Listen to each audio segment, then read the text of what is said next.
Entonces, habría que rescatar algunas técnicas de consumo de productos crudos que permitan retroceder en el tiempo y devolver a la gente la salud que antes podían gozar mediante este conocimiento aborigen, ¿no? Original nuestro. Claro.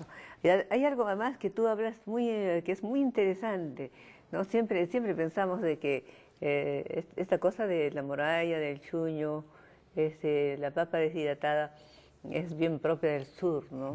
Y pensamos también de que no es muy antigua, pero tú demuestras que es antiquísimo con una papa silvestre que la convertían en chuño. Sí, en realidad hay evidencia, en realidad es difícil poder comprobar porque es un tema de investigación de almidón, pero lo que sí es cierto es que da la impresión que en la papa, en cuanto a procesamiento, tiene por lo menos 3 puntos de origen.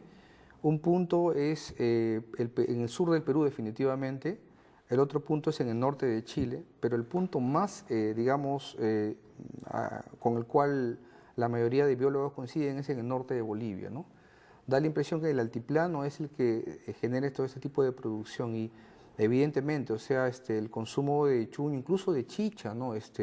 Hay ahora posibilidad de rescatar almidones de chicha que se encuentran en las paredes de las vasijas y nos permiten saber hace cuánto tiempo se consumió chicha, ¿no? Mucha gente, por ejemplo, cree que el origen del masato pues es amazónico y hay una parte de la investigación en la cual se puede demostrar que el masato de facto consumido más temprano en el Perú viene de la costa. Tiene más o menos unos 2500 años de antigüedad. Entonces son esas cosas que hay que discutir y ver un poco, porque también nos hablan de la disponibilidad de la gente de caminar, de contactar, de intercambiar productos. Es así como encontramos maíz, yuca tan remota en la parte del norte. Encontramos en épocas posteriores productos como plumas de aves en el contexto Nazca, etc. Entonces la gente siempre está en movimiento.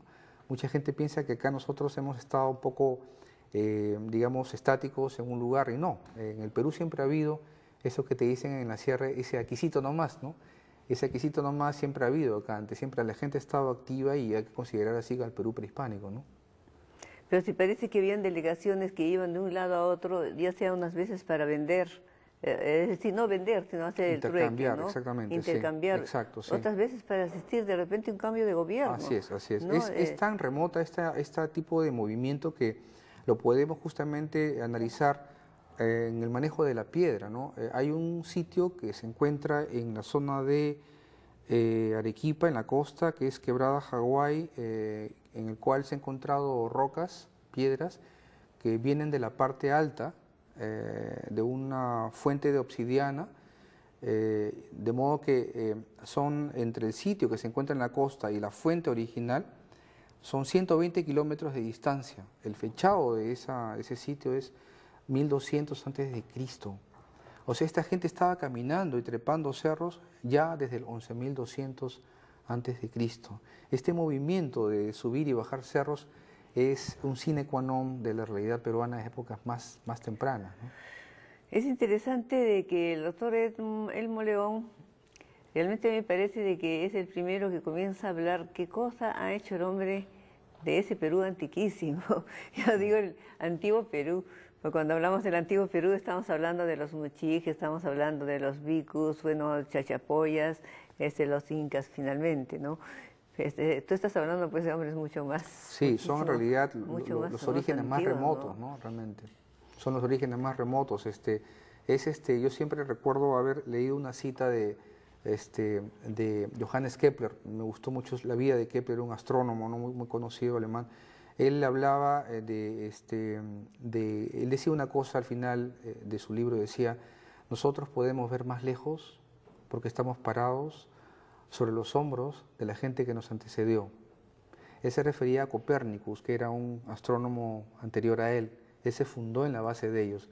Para mí es igual. Los incas pudieron ver más lejos porque estuvieron parados sobre los hombros de los huaris, de los recuay y tanta otra gente que realmente forjaron este país en épocas tan remotas, ¿no? Bueno, y ellos, estos a quienes tú te estás refiriendo, ¿no?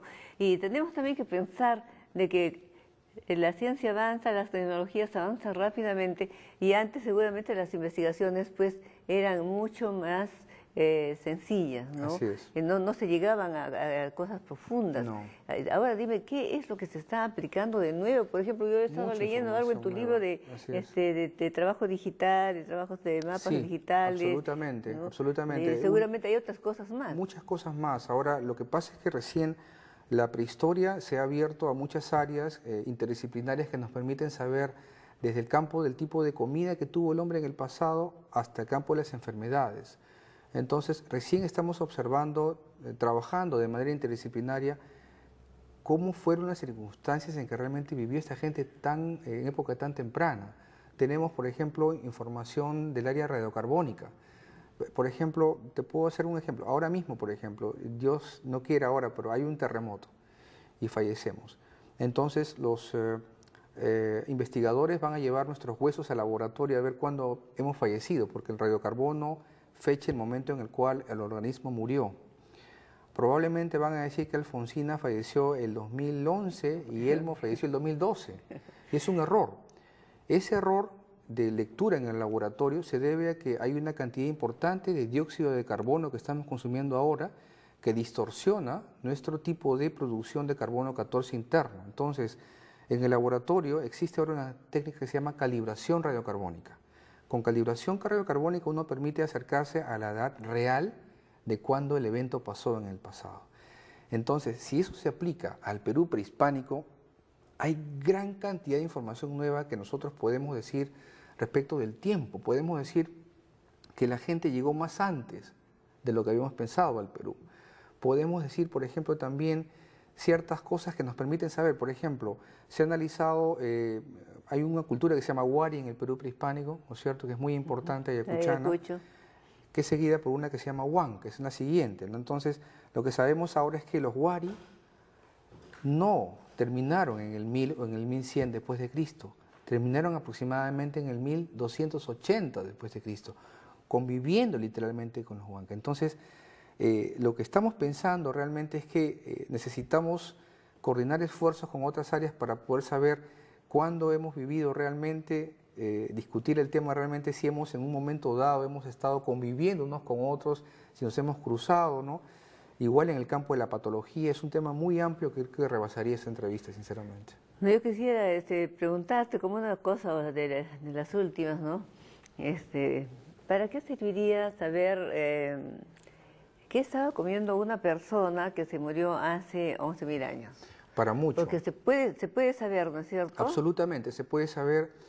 Ahora hay varios estudios que permiten saber el tipo de alimentación prehispánica, internacional o prehistórica. Por ejemplo, aparte de lo que antes se conocía, por ejemplo, arqueólogos excavaban sitios y encontraban maíz, encontraban papa, encontraban yuca en un contexto, por ejemplo, Nazca. Ahora podemos saber, por ejemplo, además de ello, que por medio del propio, el propio humano puede generar información. Tenemos información de hidrógeno, tenemos información de oxígeno 13 y tenemos información de bario que nos permite saber la última cena que uno tuvo en su vida. Es igual que en criminalística, uno puede determinar realmente qué fue lo que comió antes de morir. Además de ello, uno produce heces, uno defeca. Y en las heces, evidentemente, se encuentra la comida que uno consumió. Entonces, eso puede ir al laboratorio.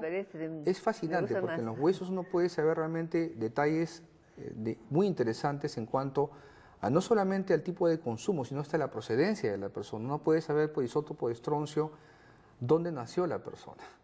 Entonces sabemos, por ejemplo, en Machu Picchu, por ponerte un caso típico, ¿no? Machu Picchu es un sitio interesante. Se habla de que Machu Picchu es todas las sangres, porque reúne al Perú inca en su manera más original. En Machu Picchu lo que se ha descubierto después de análisis isotópicos de estroncio es que esta gente que está enterrada en Machu Picchu viene de 5 grandes partes de los Andes centrales. Vienen del norte del Perú, vienen de la costa, vienen probablemente del altiplano, hasta parte probablemente de la ceja de selva. Esto está demostrado por isótopos de estroncio. Entonces, en Machu Picchu realmente lo que se encuentra es literalmente todas las sangres, como decía Arguedas. O sea, se encuentra gran cantidad de gente que viene de muchas partes del Perú, muy probablemente presionados para un trabajo O con tal el vez, quién Inca. sabe, un peregrinaje, porque Machu Picchu era un santuario. Exactamente, exactamente, a eso voy. Y el Perú prehispánico son santuarios permanentemente, ¿no? O sea, es un Perú muy ritual, donde prácticamente se han movido generaciones de personas para darle culto a la deidad que se encuentra en Pachacamac, Pacatamú, Cahuachi, lo que tú quieras, ¿no? Pero siempre ha habido gente que estaba moviéndose para, ¿cómo se llama?, este tipo de devoción, ¿no? Entonces, es una cosa que todavía estamos investigando y que creo que a estas alturas debería reescribirse un libro completo del pasado peruano, incluyendo probablemente época histórica, porque la arqueología también interviene en época histórica, una cosa que poco se conoce.